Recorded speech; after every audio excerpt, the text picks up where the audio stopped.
I still remember the excitement I felt leading up to my 30th birthday party. It wasn't just another year, it felt like a milestone, a moment to cherish, surrounded by friends and laughter. I planned everything meticulously. The decorations were vibrant, the food was catered from my favorite local eatery, and I'd even hired a small band to play some live music. My close friends were excited, and I could hardly contain my joy. But then came the day, and everything turned upside down when Sarah, my longtime friend, the one I thought would be there by my side, arrived with her squawking 1-year-old in tow. I could hardly believe my eyes.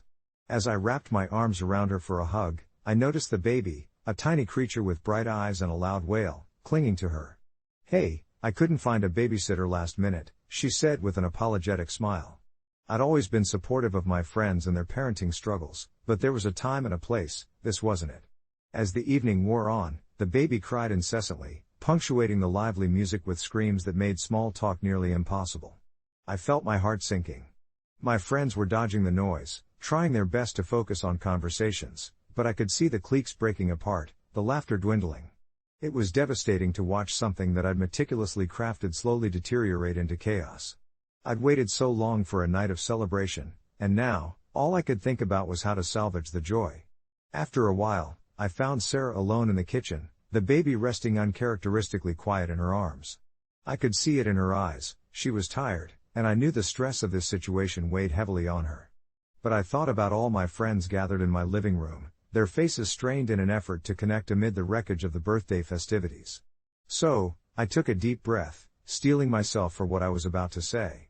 "Sarah," I started, my voice low and shaky, "I really appreciate you coming, but it's tough for everyone with the baby here.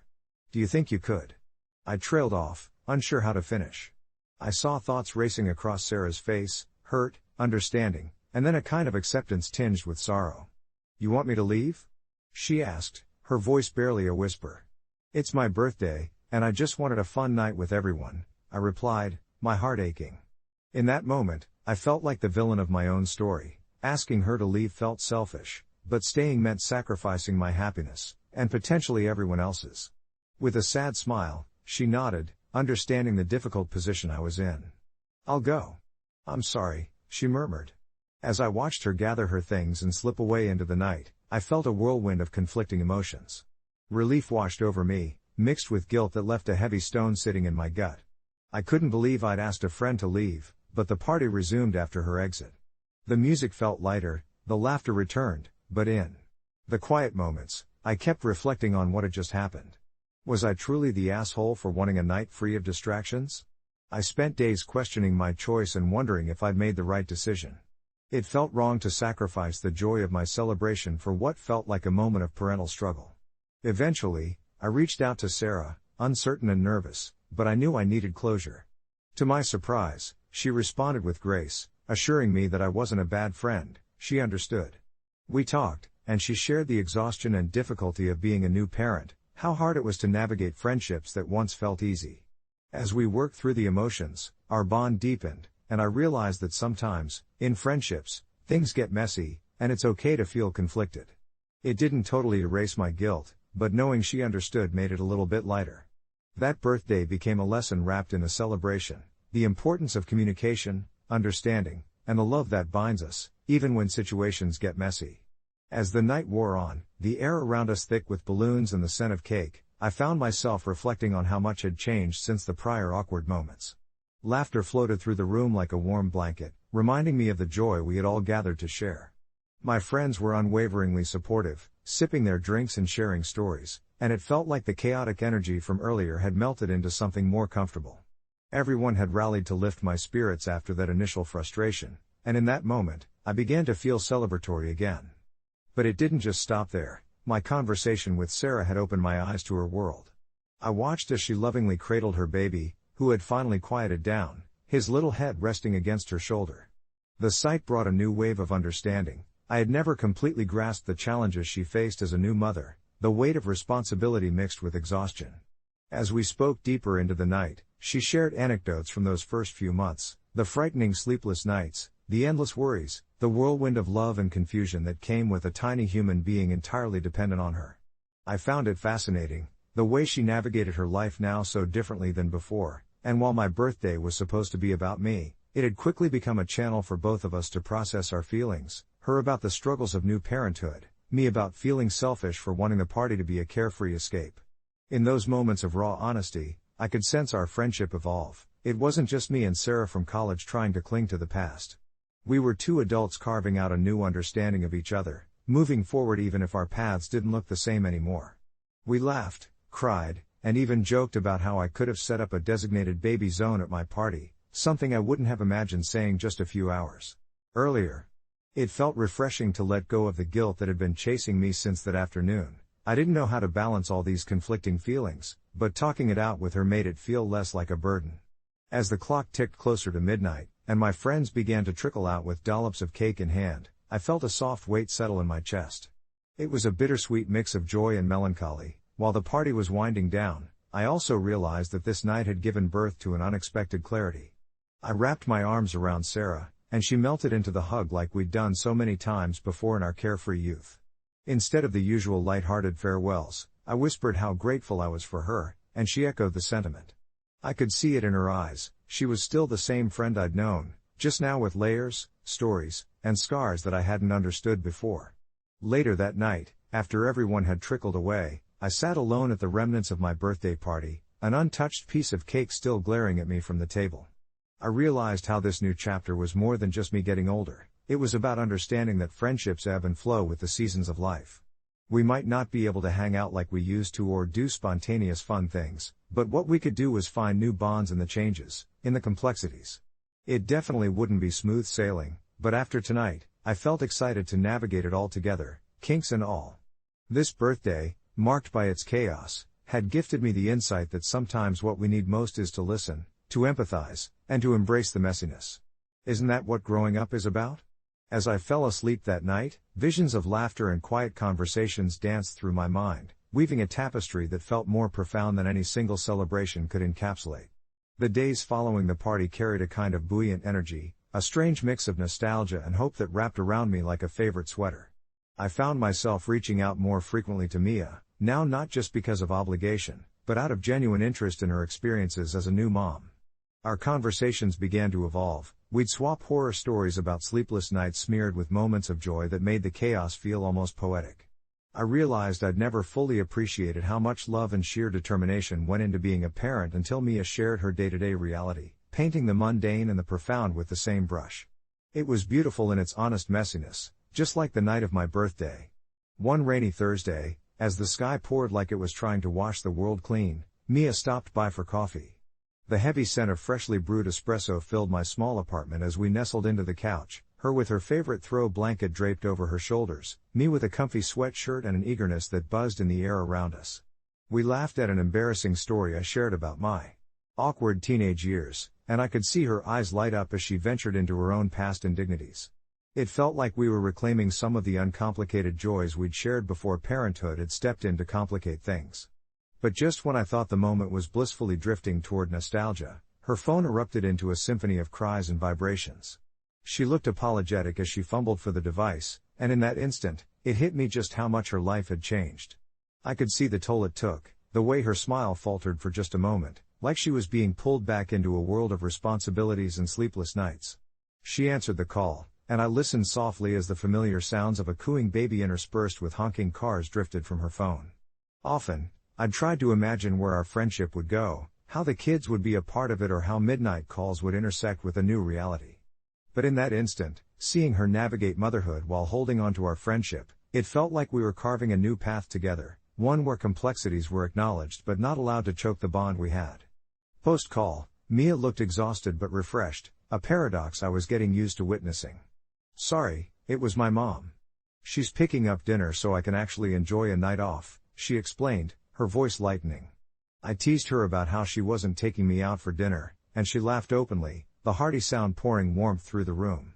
As the evening rolled on, we settled into a comforting rhythm of conversation that breathed life back into our friendship. There was an unspoken agreement, to meet somewhere in the middle where kids and adult lives could merge without erasing who we once were. Our talks shifted between dreams for the future, both personal and professional, and sometimes we would pause, reflecting on the rather surprising detour our lives had taken. Each shared moment fortified our connection, and I found myself increasingly grateful for the present, for what we were building. Nights like these became the norm. A cozy dinner here, an impromptu playdate there, each hangout reinforced the idea that friendship was about adaptability. Mia's son came to frequent our get-togethers, and he'd inevitably end up stealing the show, his giggles filling the gaps of our sometimes serious adult conversations.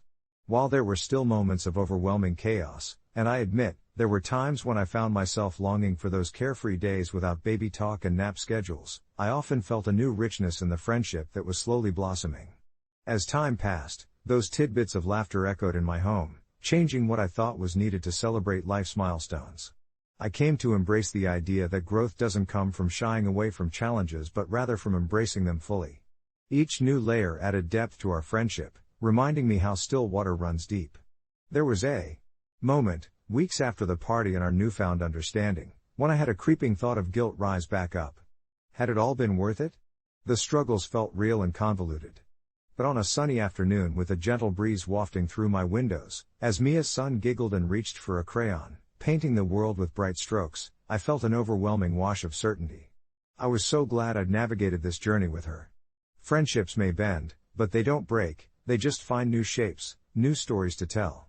As I looked at Mia, her laughter and genuine happiness spilling over, I realized I wouldn't trade this journey for anything. I never thought asking my friend to bring her own food would turn into such a big deal, but here we are. You see, I live in a small studio apartment that I love dearly, but my budget is tighter than my jeans after the holidays. My friend Emma and I have known each other for years. We met in college, bonded over shared lunches in the cafeteria, her expertly crafted avocado toast against my questionable attempts at repurposing leftover pizza. We had a rhythm, you know? We'd swap meals and recipes without a second thought, but fast forward to today, and the stakes feel different.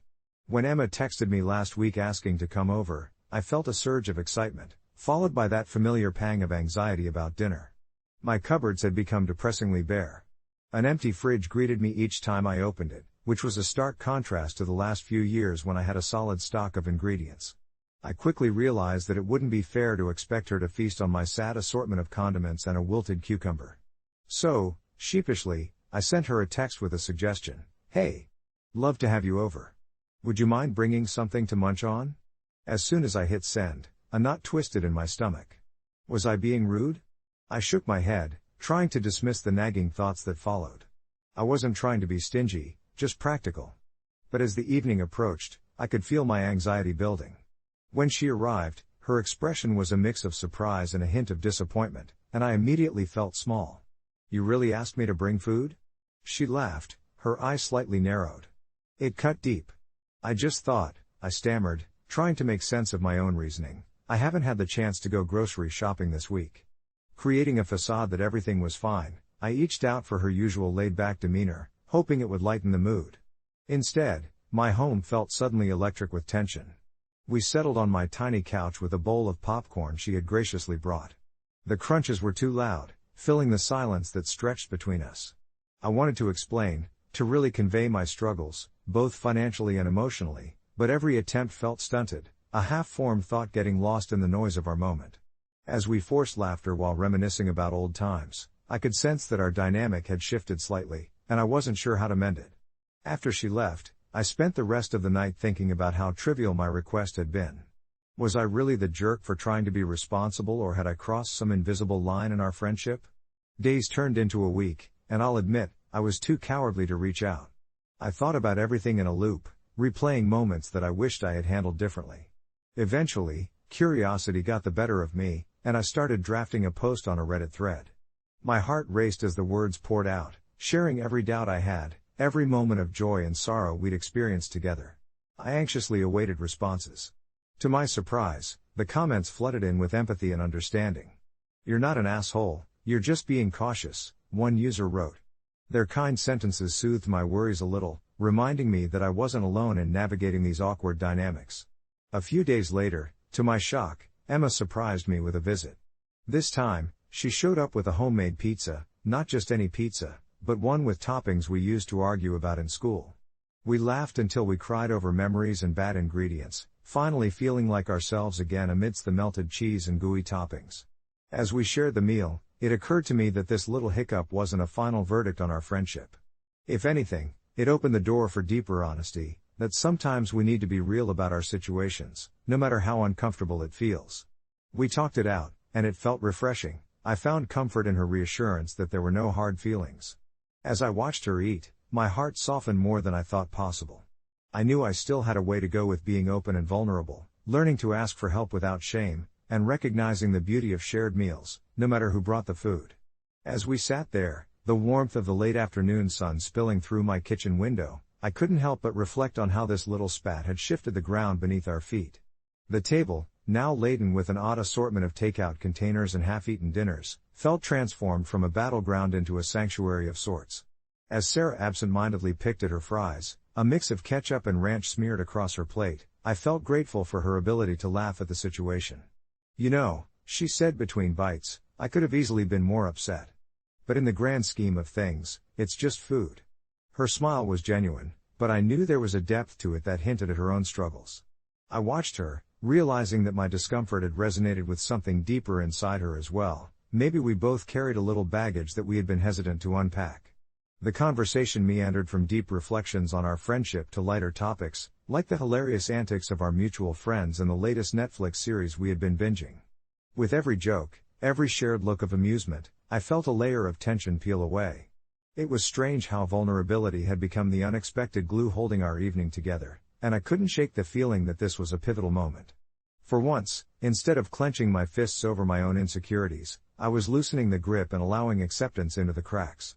As Sarah spoke about her recent promotion at work, animatedly detailing her new responsibilities, I took a moment to absorb what lay beneath the surface. It was evident she had been pushing herself hard, like all of us do in our quest for success, attaching her worth to her achievements. I had never really seen her in that light. We often navigated through life like two ships passing in the night, seldom hovering around each other's storms. "Hey, Sarah," I ventured, needing to bring up the elephant in the room again, about our food conversation. She raised an eyebrow, clearly intrigued. "Yeah? What about it?" I hesitated, unsure if I really wanted to dip into the well of awkwardness again. But something compelled me forward. "I think it's important for both of us to feel comfortable sharing our situations with each other. I don't want you to feel like you can't come over because you're worried about food or finances. We're friends, right? We should share everything." She nodded slowly, and I could see her processing my words. "I appreciate that. Honestly, I've never thought about it like that before. I guess I assumed if I came over, I should contribute. But I would hate for either of us to feel burdened in our friendship, especially when we're just trying to be there for each other." And there it was, a booming truth echoing in my mind. In our world of social expectations, I had been clinging to the idea that self-sufficiency was the end goal, but maybe friendship was just a dance of give and take. I couldn't remember the last time we'd simply let down our guards and leaned into the beautiful chaos of sharing moments together without the need for pretense. After dinner, we decided to make the most of the evening. We wandered over to my balcony, the sunset painting the sky in a wash of oranges and pinks. We talked long into the night, our laughter mingling with the distant sounds of the city. For the first time, I felt the freedom of being wholly myself with her, unencumbered by the fear of judgment. I realized that by addressing our discomfort, we had forged a deeper connection than mere shared meals. We had unveiled the threads of honesty and support that we could weave into the fabric of our friendship. As she packed up the remaining food, I felt a lightness settling in my chest. We agreed to alternate cooking duties moving forward, a new tradition starting that night. I knew there would be challenges ahead. There would be more meals shared and, inevitably, more awkward conversations. But for the first time, it didn't feel like a daunting task. It felt like an invitation to grow. Life is messy, friendships are complex, and sometimes the most beautiful moments emerge from the chaos. And surprisingly, I found myself looking forward to what lay ahead, a journey built on authenticity, laughter, and perhaps, a shared plate of cold fries. As I watched her meticulously dissect the lasagna I had prepared, grateful but honest about its slightly undercooked noodles, I realized how essential these moments of vulnerability were. Our conversations meandered from the food we were sharing to the deeper questions nestled in our lives, dreams, fears, and hopes for the future.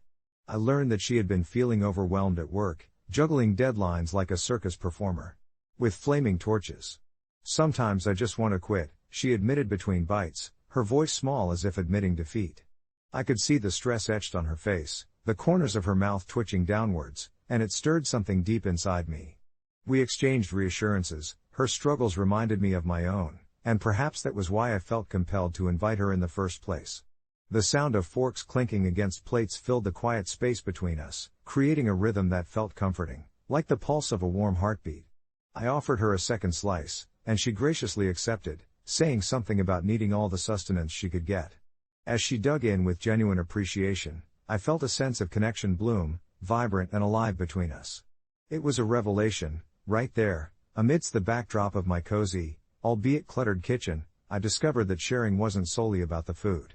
It was about the act of carving out time for each other, to savor not just the flavors but the stories that came with them. When the dishes were finally cleared away, we sat together on my couch, her laughter dancing like sunlight in the room, chasing away the shadows that had lingered too long in both our hearts. There was something ineffable about that evening. It felt like we had pierced through a veil of pretense, revealing the raw fabric of our friendship.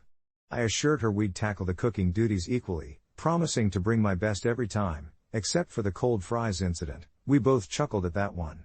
In the days that followed, there were more meal preparations, more invitations extended, and they were filled with the same laughter and vulnerability. We had created this little sanctuary of openness where the awkwardness of our past discussions had transformed into playful banter, a dance of sharing rather than a struggle. My heart felt buoyant as I navigated through these moments, slowly shedding the layers that had covered me like an unwieldy blanket. I began to realize that friendships are indeed a living, breathing thing. They require nourishment, like the meals we prepared together. As we took turns hosting, sometimes we cooked, other times we ordered in, and occasionally we compromised with a bowl of cereal and mismatched utensils. Each gathering cemented our bond further.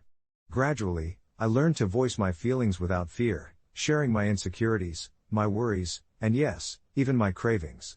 There was something beautifully symbiotic about this arrangement, creating space for both of us to express our needs honestly.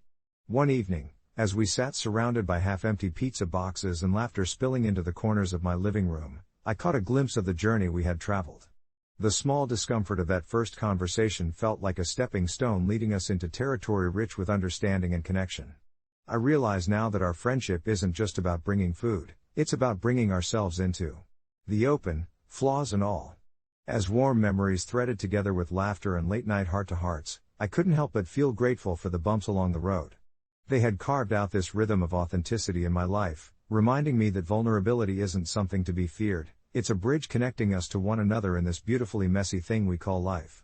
And as I glanced over at her, her laughter mingling with the soft glow of the evening light, I felt a peace settle in. We had turned a once uncomfortable moment into a source of joy, building a deeper friendship around the table of shared experiences. This was not the end, but just the beginning of many meals to come. You know how some people say your in-laws can feel like an extension of your spouse, like a package deal? Well, if that's true, I found myself stuck with a pretty hefty shipping fee.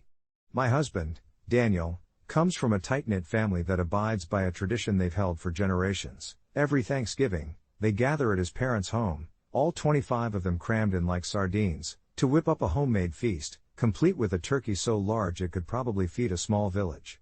I used to love this chaotic spectacle when I first joined the family, but as the years went by, it felt less like a holiday and more like a pressure cooker. This year, I was at my wit's end. I had just finished a grueling work project that left me drained, my mind buzzed incessantly, and my anxiety clawed at my chest. The thought of spending an entire day amidst so many expectations made my stomach twist in knots. So, I had what I thought was a reasonable idea: let's skip the family Thanksgiving and celebrate just the two of us, a quiet dinner at home. I felt like I was offering a breath of fresh air, like we could actually connect without the cacophony of our extended family's loud conversations and constant interruptions. But when I brought it up to Daniel, you would have thought I'd suggested we cancel Christmas.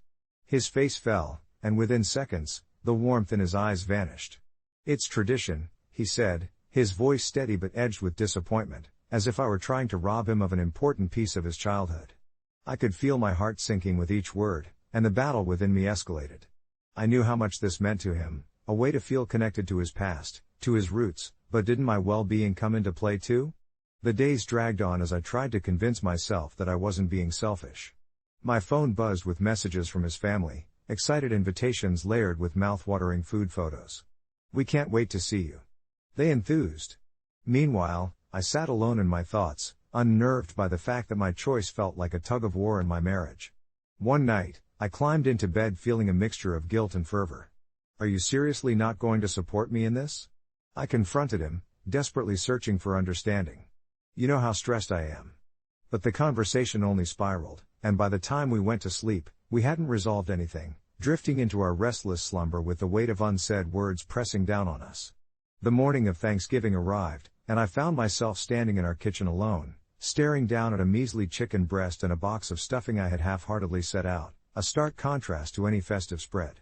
I closed my eyes, trying to summon some sense of joy, but all I could see was Daniel in his parents' living room, laughing with everyone around him, while I'd sit here, the outlier. Was it really fair of me to take that away from him? But as I reached for the phone to send a last-minute text to his family, something made me pause. What if this was my chance to define our own traditions, to take ownership of our new family? So I decided right then and there, with the scent of "why can't I cook" wafting around me, to embrace the day ahead as it came. It wouldn't be what I'd envisioned, but it would be ours. Instead of spending the day sulking, I pulled on my apron, put on some music, and danced around the kitchen as if no one was watching. When Daniel returned home later that evening, looking a bit deflated but relieved, I greeted him with a plate of warmly roasted vegetables and a smile that masked my earlier worries. "I missed you," I said softly. And in the end, I realized traditions don't have to be rigid, they could bend and shift, just like the seasons. We may have skipped the family gathering, but maybe we were crafting our own new tradition, one rooted in understanding, love, and a whole lot of experimenting in the kitchen. Who knows, perhaps next year we'd figure out a way to combine both worlds. It felt like starting fresh, just the two of us. Update: it's been a few months since the Thanksgiving. Daniel and I talked things over, and he admitted he felt pressured to uphold traditions that sometimes felt more like burdens. We now have a mutual understanding to take turns with holidays, one year at home, the next with family. And honestly, I think adapting our own tradition ignited a renewed spark in our marriage. Turns out, cooking together isn't just an activity, it's our own rite of passage. As we settled into this new rhythm, the upcoming holiday season brought with it a sense of excitement that had been absent before. I could hardly wait to turn our small apartment into a cozy haven, filled with the scent of cinnamon and the sound of soft carols drifting through the air. It was our year to celebrate together, just the two of us, and I embraced the chance wholeheartedly. I spent days researching recipes that felt both festive and a little unique, like a spiced pear tart that I thought would be a surprise hit and an adventurous twist on mashed potatoes with garlic and herbs. Daniel was on board, which was a relief. He'd offered to take care of the turkey, turning our kitchen into a blend of his family's traditional preparation and my less conventional tweaks. The night before Thanksgiving, we went grocery shopping together. Our cart filled with fresh ingredients and maybe too many snacks. We even put on our own little competition to see who could make the most ridiculous culinary choice. I ended up with a bag of enormous marshmallows that I had no idea what to do with. "We can roast them on the fire pit," Daniel laughed, tossing them into the cart. It felt like we were kids again, exploring rather than just preparing. We headed home, and as the evening wound down, I could feel the warmth of the holiday wrapping around us. The next morning, as dawn painted our kitchen in soft golden light, we turned on our favorite music and commenced the cooking marathon. I can still picture Daniel, apron slightly askew, carefully basting the turkey while I danced around with my baking dish. He had such a focused determination, and I smiled to myself, thinking how much I loved this version of him, the one who made our holiday tradition his own, just as I was shifting mine. We set the table with the care of artists preparing a masterpiece. I lined our modest dining table with a simple white tablecloth, and we adorned it with candles and a small bouquet of autumn leaves.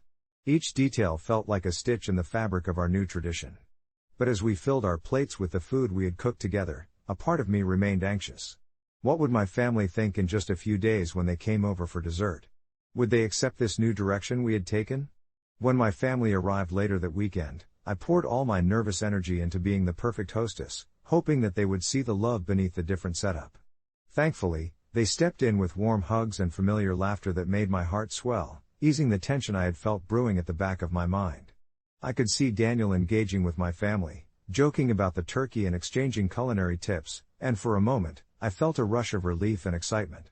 Yet, as dessert time approached, my mom, hopeful as ever, leaned closer to me and said, "So, next year, we'll be back to the usual, right?"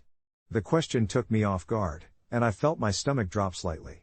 As I glanced at Daniel, who seemed equally uncomfortable, I realized I had to say something. "Actually, Mom, Daniel and I are hoping to keep alternating traditions each year. This is a new start for us, and we'd love your support, I said, my voice steadier than I felt. There was a moment of silence, and my heart raced. I worried how my family would react, especially my mom, who cherished the comfort of our old ways. But instead, she nodded slowly, a thoughtful expression creeping onto her face. I see, well, that's wonderful, too. Traditions can change, but family stays the same. That felt like a turning point. It was like suddenly everything felt lighter. We spent the rest of the evening sharing tales of our own childhood holiday experiences. Daniel opened up about his sometimes overwhelming family traditions, and I shared my quirky childhood dishes. The thought that hit me was how our stories were powerful bridges, perfect for building new family traditions. As I lay in bed that night, with Daniel beside me, I reflected on the day. It wasn't just about the food or the holiday, it was about how sharing our worlds led to something richer. Together, we had transformed our uncertainties into laughter and warmth in a way I never thought possible. Fast forward a few weeks, while the world outside still breathed the remnants of autumn, our little home thrummed with the spirit of our own unique traditions, one dish at a time. Daniel and I started brainstorming even more ideas for the upcoming holiday season, asking each other about childhood memories and the experiences that defined us. It felt like we had a new plotline to explore in the story of our marriage, a blend of the old and the new where love was the consistent thread. This year, instead of a simple update, it felt more like a testament. Sometimes stepping away from tradition isn't stepping away from family. It's merely a beautiful way of welcoming them along for the ride into something fresh. Together, we forged ahead, ready to keep crafting our own path with all the warmth and resilience our hearts could muster. This was not just about a holiday, it was a celebration of us, and I couldn't wait for what was to come. As the leaves turned golden and the air began to carry the crisp bite of autumn, I could feel the excitement bubbling in my chest, a mixture of anticipation and a wee bit of nervousness. It was almost time for us to host our first Thanksgiving in our new tradition, the opportunity to showcase our blend of cultures and backgrounds with our closest friends and family. Daniel and I had charted out a whole new experience, merging his family's classic recipes with my own quirks. We developed a menu that made my mouth water just thinking about it: sweet potato casserole with a dash of cinnamon and a sprinkle of maple syrup, my mother's famous stuffing enriched with a touch of sage, and of course, his family's roast turkey, but I snuck in a smoky paprika twist. The kitchen was alive with the sound of sizzling pans and laughter as we rummaged through old family cookbooks and presented dishes to each other like treasured gifts. Each spoonful of gravy, every pie crust we wrestled with, became a symbol of our partnership. I remember the way Daniel would toss his head back with laughter, a hint of flour dusting his nose every time I challenged him on the proper way to fold in the whipped cream. Those little moments became our unbreakable thread, a tapestry of memories woven with joy, frustration, and affection. As Thanksgiving approached, however, I couldn't shake a lingering anxiety about how everyone would respond. Would my parents take to his family's traditions? Would his relatives embrace the deviations from the norm?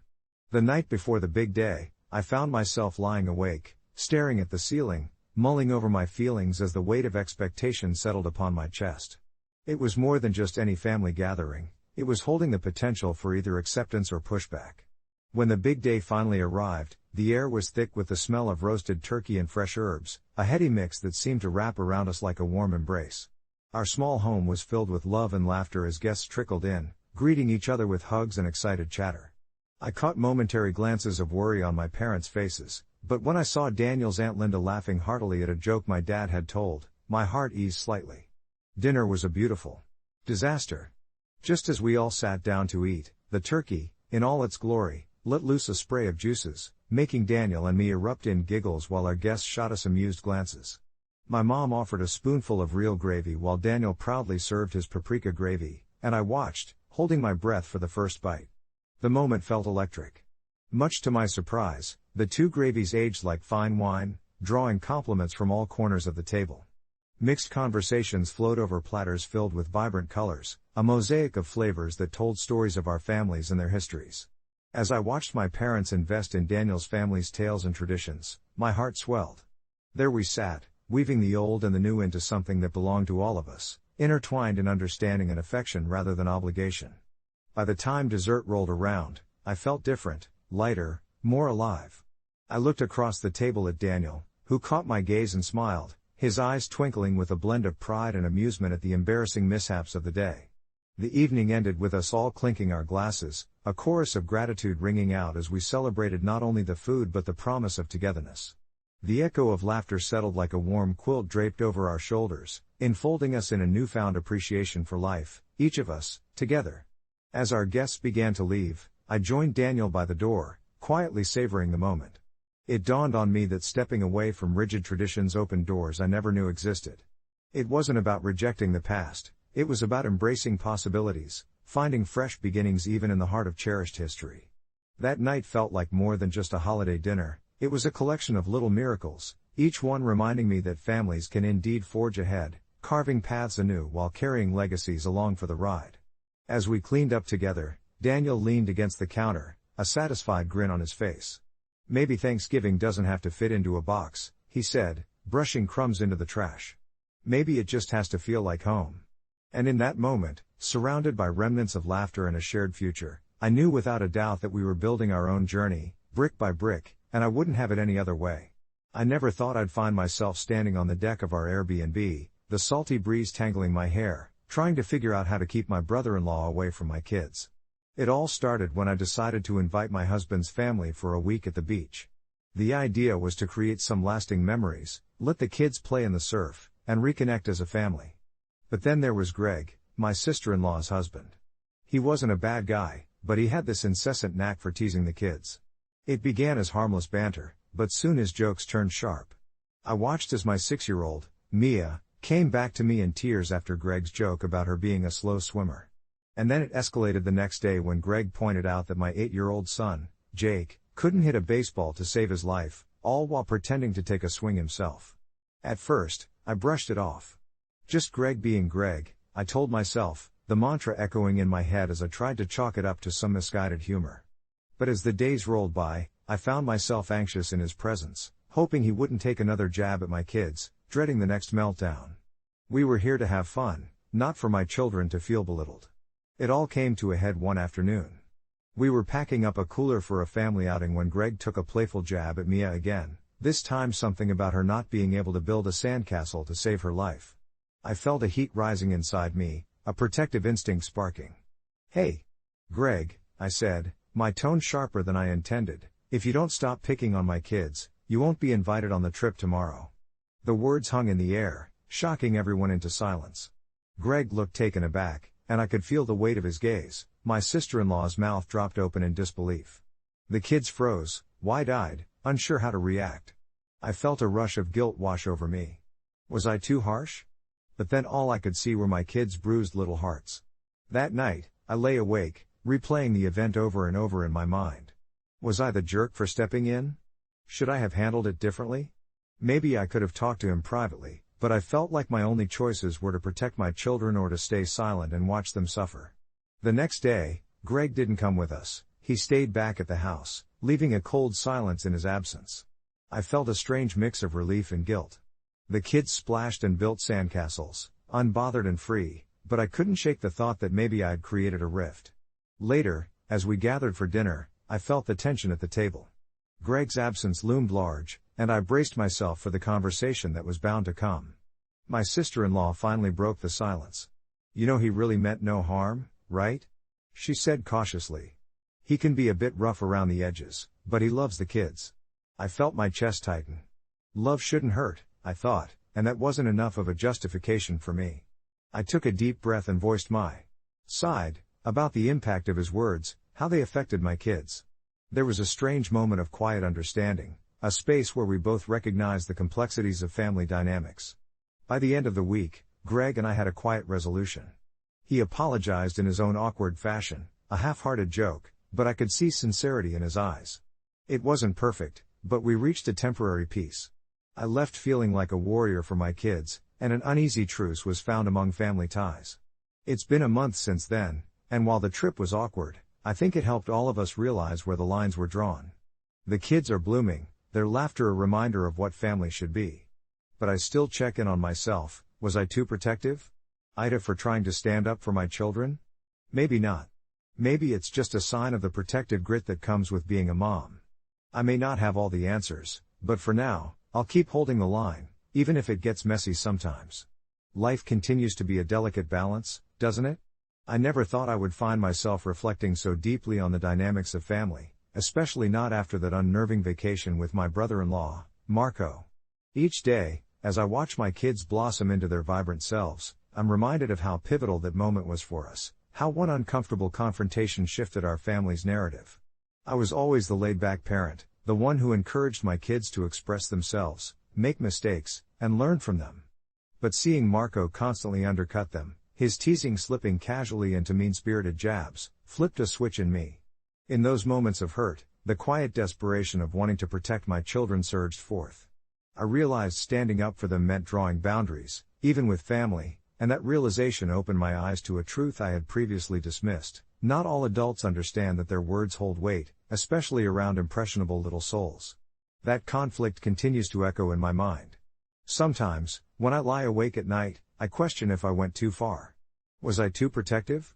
A part of me wishes I could have been more diplomatic, but then the images of my children's sad little faces flash through my mind, and I feel a surge of clarity again.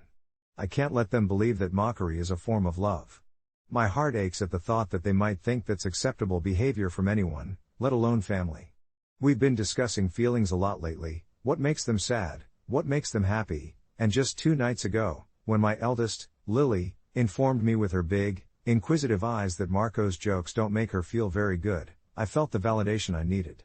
I didn't just protect them, I opened a door for them to voice their feelings, to confront me about their struggles, and to understand that they deserve respect. As we've shifted back to normalcy, I've noticed how the kids have adjusted. They're more confident, filling the house with giggles that rattle the windows. "Can we have dance parties again, Mom?" they chirp, eyes sparkling with glee. I chuckle at how they've commandeered the living room with vibrant arts and crafts, their artwork peppered across the refrigerator, chaotic yet beautiful splashes of color that reflect their exuberance. But underneath all that laughter, I occasionally catch a subtle hesitation when they encounter playful comments or teasing. It lingers there, a thread of their past experiences with Marco that they have yet to untangle. As for Marco, he's made an effort to check in more often post-vacation, sending messages filled with jokes that, to me, seem rehearsed. He even tried to connect with the kids over video chats, asking them silly riddles they just rolled their eyes at, but they let him. They understand it's an olive branch of sorts. It feels awkward but hopeful, like both parties are treading on the shattered remains of boundaries restored. I am still here, a vigilant sentinel, keeping an eye on the situation, monitoring how it unfolds. My feelings continue to be a complex tapestry sewn from protective instincts, nervousness, and a deep, unwavering love for my children. I think this time around, I'll open up an honest dialogue, perhaps even share how I felt about our family dynamics in that moment of conflict. It could be uncomfortable, but isn't that what growth requires? Vulnerability often breeds understanding. Family isn't always about the perfect moments captured in photo albums, it's about navigating the messiness together and giving each other the grace to grow. So, even if our journey gets rough, I believe that as long as we're willing to confront issues, to speak about our feelings, and approach our relationships with empathy, we'll emerge stronger. But oh, what a ride it's been, learning the limits of love and protection. Maybe one day, I'll sit down with Marco, share a cup of coffee, and talk openly about stepping on toes in the name of humor and bonding. Until then, though, I will keep nurturing the life and laughter weaving through our home, aware that family means tending to the tangled relationships with a lot of heart and patience. For now, we're a work in progress, embracing the imperfections of being together and armed with the strength to keep evolving. As the month rolled on from that awkward family vacation, life began to settle into a new rhythm. I watched my kids, Felix, the 6-year-old with an imagination as vast as the sky, and Mia, my 9-year-old whose heart seemed bigger than her petite frame, blossom in ways that warmed my heart. They giggled more, flung themselves into their playdates with unabashed enthusiasm, and I couldn't help but breathe a sigh of relief.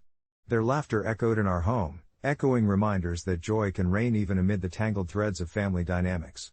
The kitchen buzzed with life, it became our sanctuary. The aroma of fresh cookie dough and the sound of Felix's spaceship adventures filled every nook. I snuck peeks at Mia as she crafted her latest masterpiece, a rainbow drawing that had multiple family members within colorful stick figures, each one labeled by name like they were some kind of comic character. It struck me just how resilient kids can be, how they adapt and thrive, but it also made me hyper-aware of the fragility of that resilience in the face of hurtful antics. After that vacation, Marco still had a way of trying to be the funny guy, but but I noticed a softer approach. He'd tone it down noticeably, his need for laughs taking second place to keeping the peace with me and the kids.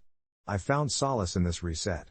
Then one day, as I stood at the threshold of the living room, my heart swelled at the sight of my children playing a game of cards with Marco.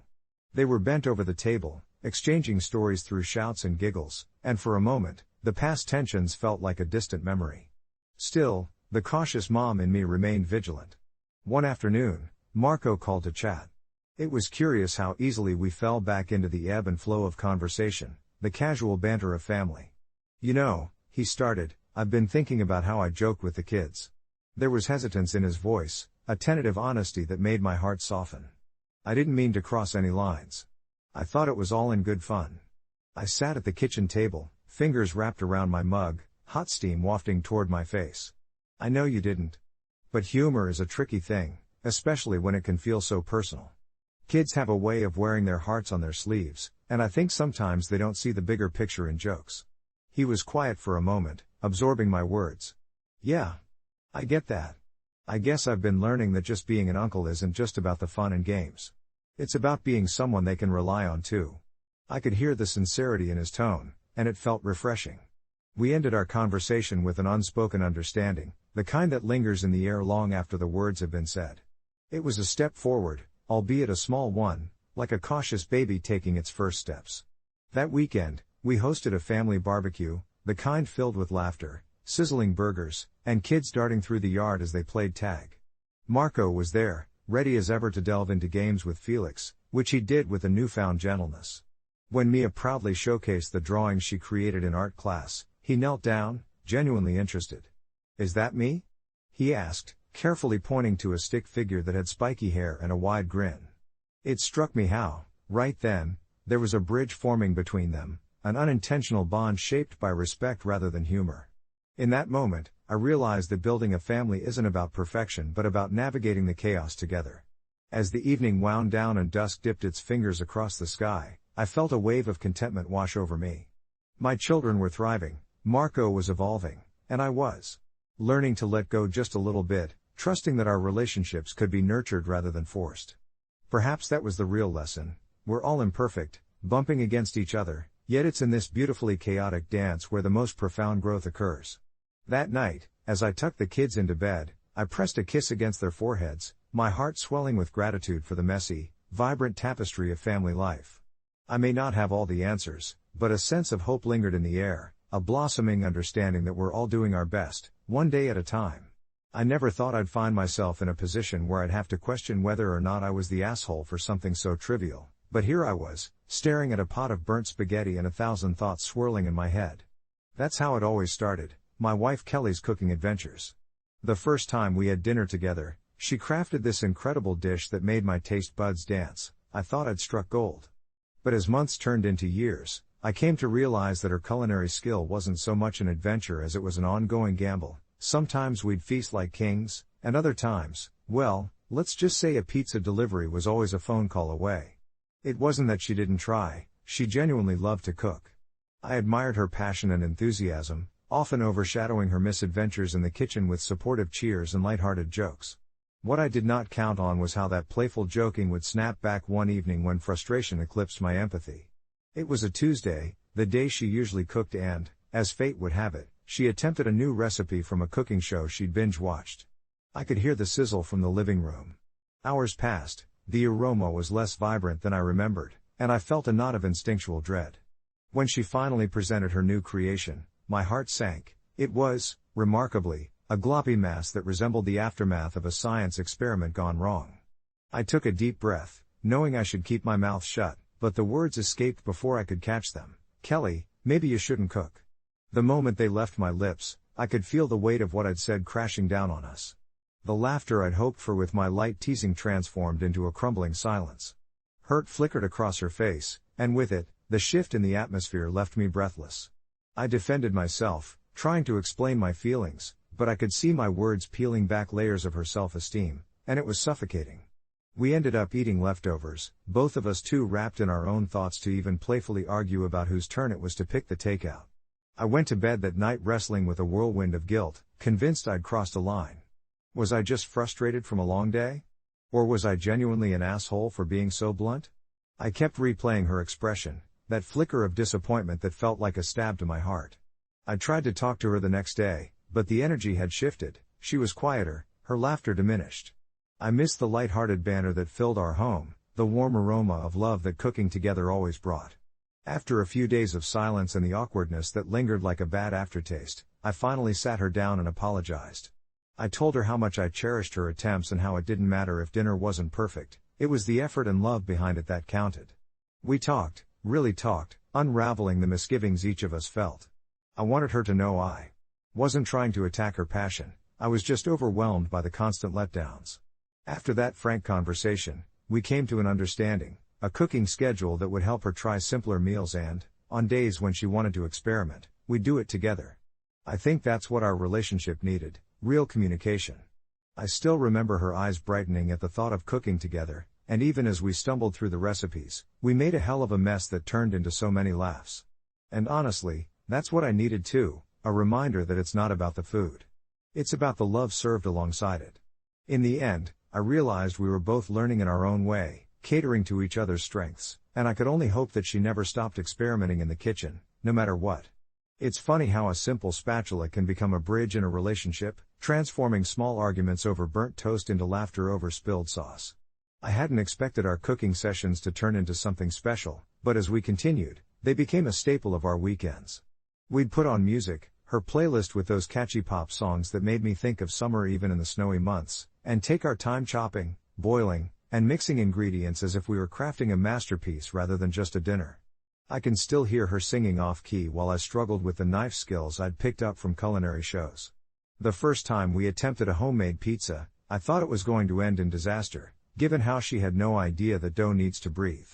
But the mishaps turned into moments we'd cherish forever, like when the cheese overflowed and we both just stood there, giggling amidst the chaotic kitchen. I began to appreciate that cooking was more than just a task, it was a canvas for our creativity and a testament to our partnership. We'd watch videos on new techniques, eager to impress each other. Sometimes, when it didn't go quite as planned, like that time the chicken ended up tasting like a rubber ball, we would just order takeout and sink into the couch to binge-watch something stupid. It wasn't about perfection, and I think that realization was the turning point for both of us. I could see her confidence growing, not just with the meals but in herself, which lit a fire in me to be more encouraging, to let her know it's perfectly okay to mess up. On one particularly snowy afternoon, we decided to tackle a new recipe, a beef stew that required hours of patience, simmering on the stove while the aroma danced around us. As the rich scent filled the house, she looked at me with a gleam in her eye and said, "This feels real, doesn't it? Like home." And in that moment, it hit me, this was our home. It wasn't just the walls or the furniture, it was in these shared experiences, in the laughter, in the mess, that made all the difference. We spent that evening curled up on the couch, bowls in hand, talking about our dreams and plans, while flurries tapped lightly at the windows. It made me reflect on how easy it had been to focus on the negatives, to get caught in a spiral of frustration rather than celebrating what we had. The evolution of our cooking sessions mirrored that change. Together, we'd stirred up much more than just ingredients, we'd cooked up understanding, patience, and a renewed sense of teamwork. I know there will always be days ahead where everything won't taste like a Michelin star meal, but I've learned it doesn't need to. In those moments, I realized that we could laugh at ourselves, pull together as a team, and enjoy whatever the outcome. Looking back now, I can't help but smile at how far we've come. In the early days, I worried that I hadn't handled things well, that my words had been too harsh or damaging. But those days full of flour and spills have shifted the narrative between us. Together, we discovered the joy of cooking wasn't in the final dish but in sharing the mess, and somewhere between those meals, we found a renewed sense of love for each other, simmering just right. And I really, truly hope we never stop serving each other in the kitchen or beyond. It's funny how life can dish out unexpected lessons in the most mundane settings. Just the other night, after an exceptionally busy day, I found myself curled up on the couch, savoring that sense of contentment that follows a full, laughter-filled day. The kitchen was alive with the warm glow of the evening sun filtering through the curtains, and the scent of garlic, the unmistakable aroma of a concoction my wife had put together on her own. It struck me that a few months ago, I would have been feeling the gnaw of anxiety as I anticipated another meal that might miss the mark. Now, however, I found myself leaning back, letting the scents wash over me, a soft smile creeping onto my face. I marveled at how far we'd come and how, in many ways, we were still finding ourselves and each other amidst the chaos of life. That evening, I got up to help her, making my way into the kitchen, and as soon as I entered, she turned to me with a smirk. "You ready to test your sous chef skills?" she teased, a sparkle in her eye. I chuckled, wrapping my arms around her waist, pulling her close for a brief moment. "Only if you promise to save some for me this time," I said, recalling one of our earliest experiments where I'd gotten so involved in chopping vegetables that I inadvertently turned our dinner into an impromptu taste tasting, grabbing for each bite like a ravenous beast. She laughed, recalling our culinary disasters with an affection that painted over the stresses of those earlier days. We chopped and stirred, shared playful banter, and I could see her confidence grow with every dish. Each splatter of sauce felt like a brushstroke on the canvas of our relationship, transforming a bland palate into something vibrant. As she stirred the pot, I noticed the little things, the way she bit her lip when she was focused, the gentle hum she made when she was happy. It was all part of the woman I fell in love with, and I realized that those delightful quirks brought more to our time together than any perfect meal ever could. We talked about our week, shared our worries, and I felt like each shared ingredient was a piece of ourselves being mixed together, creating something unique and beautiful. I appreciated how our partnership had deepened, not just in the kitchen but across every part of our lives. We were learning to communicate better, understanding the importance of patience and support, even outside the realm of recipes. When dinner was finally served, I couldn't help but grin at the sight before us, a colorful array of far-from-restaurant quality dishes spread across the table and absolutely bursting with love. We gawked at them for a moment, both of us silently agreeing that it was more about the laughter than how many Michelin stars we could earn. As we sat down, I held her hand across the table, feeling a swell of gratitude that she had taken a chance on me, that we hadn't just settled into patterns of complaints, but had chosen instead to laugh and learn. Each bite, while it may have been imperfect, was accompanied by our shared stories, playful digs about culinary schools never calling us back, and the realization that, really, any meal we enjoyed together was bound to be spectacular. Looking back, the moment I made my poorly chosen remark about her cooking, I had no idea our journey would wind into such beautiful chaos. It was as if we had both stepped into a poorly lit kitchen, only to find that together we could brighten the entire room with laughter and understanding. While I still joke that her cooking isn't always perfect, I've learned to appreciate the joy each dish brings. And like the best meals, I hope we continue to spice things up, learning from each other along the way and warming our hearts over whatever we decide to throw into our pots next. I remember the night my partner, Alex, casually dropped a bombshell on me over dinner. We were sitting at our little wooden table, the kind that wobbles unless you balance it just right with a stack of magazines. The room was filled with the rich scent of garlic and rosemary. I just whipped up a hearty risotto, something I often made because cooking grounded me, gave me joy. In between bites, Alex looked at me with that look, intense and a bit nervous. "So, I was thinking, how about we get you a new kitchen setup? Like, a really fancy one. Maybe even a new stove?" My heart sank a bit. "Thanks, but I love my current setup," I replied, trying not to sound dismissive. Alex's face fell. "But I looked at induction cooktops, and this one has all these features that could really enhance your cooking." They launched into a whole spiel about the latest technology, how it could change the game for me. But what Alex didn't get was that I didn't want a shiny, expensive appliance that would take away the imperfect charm of my cooking space. I'd spent years cultivating my skills in that kitchen, and it represented more than just cookware, it was a haven. The thought of taking a gift worth over $1,000 felt like I was admitting my love for cooking wasn't genuine unless it came with a hefty price tag. "It's too much, Alex. Honestly, it feels ungrateful to accept that. I like cooking as it is. I don't need a fancy setup to validate me." The silence that hung between us thickened with tension, and I could see the disappointment in their eyes. My words landed hard. I felt bad for not embracing the gift, for not wanting to let a beautiful gesture in. But part of me felt like accepting it would twist the very essence of why I loved cooking. Over the next few days, I reflected on our conversation and weighed my feelings. I knew I had to talk to Alex again. Perhaps it would have made sense if I had explained to them how I derived my motivation from the little experiences, the imperfect meals I'd crafted, the burnt garlic that reminded me of my childhood mistakes. But instead, I let fear over the value of the gift consume me, and I left it untouched on the back burner, simmering in the awkwardness. I finally sat down with Alex again, who seemed torn. They were trying to understand my reasoning while also feeling hurt by my refusal. It was tense, like standing on fragile ice, unsure of where to step next. Look, I appreciate you wanting to support my passion, but I don't want that to be tied to money. Cooking is my artistry, my therapy. Making something from scratch is worth more than any gadget. As I spoke, I felt my heart race. I could see the wheels turning in Alex's mind, and in that moment, I realized I wasn't just quelling a conflict, I was shedding light on what truly mattered to both of us. We began to discuss the deeper layers of creativity and passion in our lives, how they manifest differently in both of us. I saw Alex's expression soften, and I caught the corners of their mouth lifting ever so slightly. While we may have had different views on value and love, I knew we cared deeply for one another, and that was a gift far more precious than any appliance could ever be. I can't say it all wrapped up neatly. There's still some lingering tension around the topic, but for now, we're finding our rhythm again, and that feels like progress. Sometimes, the way you show love and the way it's received can be as complicated as any recipe. And maybe that's okay.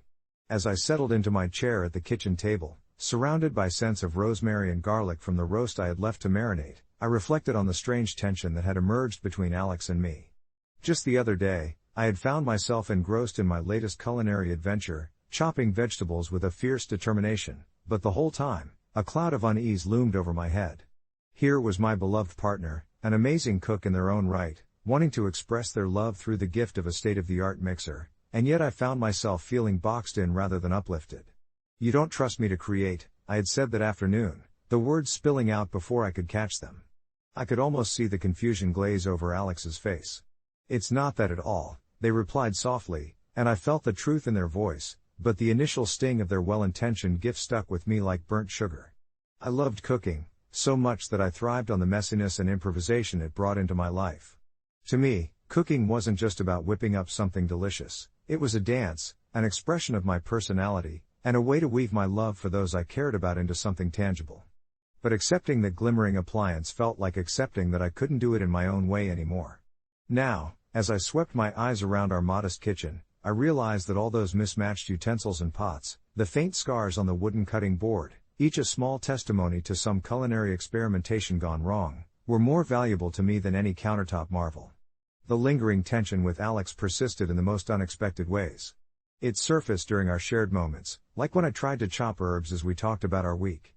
"You know, that mixer could save you time," Alex quipped, the light tone of their voice masking the seriousness I was sensing behind it. I paused, knife hovering mid-air, and turned my gaze to their face, looking for the irritation I half expected to see. Instead, they wore a soft smile, and a hint of vulnerability crept into their eyes that made my heart ache. There was love in that smile, maybe even a quiet plea for understanding. For a moment, I felt as if I stood in front of a fire that could either warm my heart or burn me entirely. I inhaled slowly, letting the fragrant air fill my lungs, and I finally asked, "But do you get it? It's not about the time, I don't need time saved. I need to feel the process, the rawness of it." And in that moment, something shifted. Alex leaned forward, resting their arms on the table, brow furrowing as they considered my words. "I think I get it," they said gently, searching for the right way to phrase what I had just shared. "Then, how do I show you love if what I thought was helpful isn't? What can I do? I had never thought of that before. How could I guide them when I barely understood myself?" It was the questions that hung heavy in the air, shaping not just that moment but the very fabric of our relationship. And while I didn't know that we would ever completely eliminate the misunderstandings that had taken root in our exchanges, I did feel a small flicker of hope. Perhaps love was less about grand gestures and more about the small conversations, the understanding that these little bumps weren't the end of the road, it was merely another twist in our ever-evolving recipe. After we finished cooking together, despite it taking longer than usual, we sat down to feast on my latest creation, and the tension began to ease. The flavors of what I made harmonized with quiet laughter as we reminisced about the silly moments we had shared along this journey. And just like that, our relationship began to simmer back to life, no grand mixer necessary. Later that night, as I washed the dishes, I found myself smiling at the reflective gleam of the stainless steel mixer on the counter, knowing it might eventually make its way into our kitchen, albeit on our terms. I realized that maybe it represented more than just a gadget, it was an opportunity for Alex to find creative freedom in their cooking, a chance for us to bond over something different. Perhaps love didn't always mean complete agreement but rather embracing our differences and weaving them into something new. I turned to Alex, who was lounging on the couch, and just like that, I felt the warmth return to the space between us. Let's figure out ways we can cook together. I want our kitchen to feel like a partnership, I suggested. The corners of their mouth lifted into that familiar soft smile once again, and this time my heart felt lighter. I realized that maybe we didn't need to have all the answers, but we were on a journey together, and that was enough for now. The next few weeks unfolded like a delicate soufflé, full of promise but requiring patience and finesse. We started small, diving into recipes that felt attainable but had just enough challenge to keep us engaged. Saturday evenings became our little ritual. We'd pull out step-by-step cookbooks, the kind that have more pictures than words. I relished the moments when I would show Alex my favorite method of chopping an onion, explaining how to get the perfect dice while trying to refrain from getting too lost in a teaching mode. Alex, in turn, introduced me to their favorite marinades, sweet and tangy concoctions that I had never considered before. It was like we were two artists experimenting with fresh colors on a canvas, each stroke adding new texture to our relationship. But it wasn't always smooth sailing. I'd catch myself slipping into my old habits, where pride reared its head and I'd insist on doing everything myself, convinced that asking for help made me weak.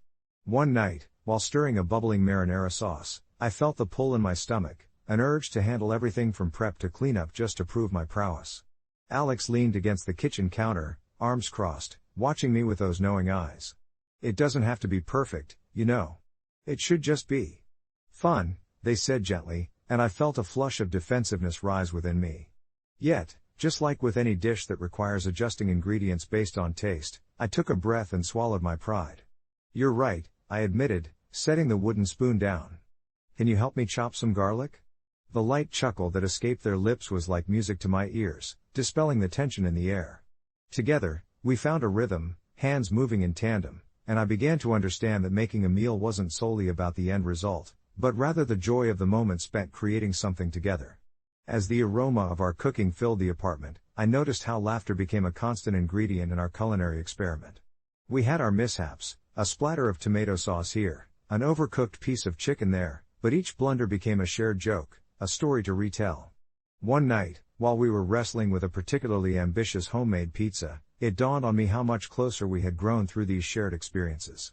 With every flourish of fresh basil and sprinkle of cheese, our kitchen echoed with the laughter and chatter of two people who were no longer simply living under one roof but were beginning to build something warm together.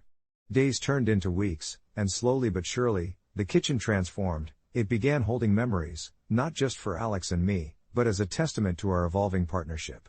And though I still had moments where I felt trepidation about expressing my thoughts, I learned it was okay to be vulnerable. One evening, as we sipped wine after another cooking session, I turned to Alex and shared my fears about not being enough. What if I'm just not good at this? I whispered, voice barely above a murmur. Alex paused, their gaze steady and unwavering. Don't you see? You're more than the perfect recipe. You bring so much heart to what we do. We'll figure this out, together. That night, I curled up next to Alex on the couch, wrapped in the warmth of our connection, and, for the first time in weeks, I felt like I was breathing easier. The lingering tension didn't vanish completely, it lurked like a shadow, a reminder of how different our perspectives could be. Still, we were learning how to appreciate those differences without letting them create distance. As I knocked my head back and laughed at some foolish joke we shared, it hit me, this wasn't merely about cooking or gifts but rather the exploration of what it really meant to love someone and accept their love in return. In those late-night talks after dinner, we began weaving dreams together, sharing thoughts of a small garden outside, bursting with fresh herbs to elevate our meals. I think, perhaps, we were planting the seeds of not just a garden but a life we both envisioned. And even if it wasn't perfect, maybe love, like cooking, was more about discovery, learning, and savoring every moment, a beautiful mess that somehow always managed to nourish the soul.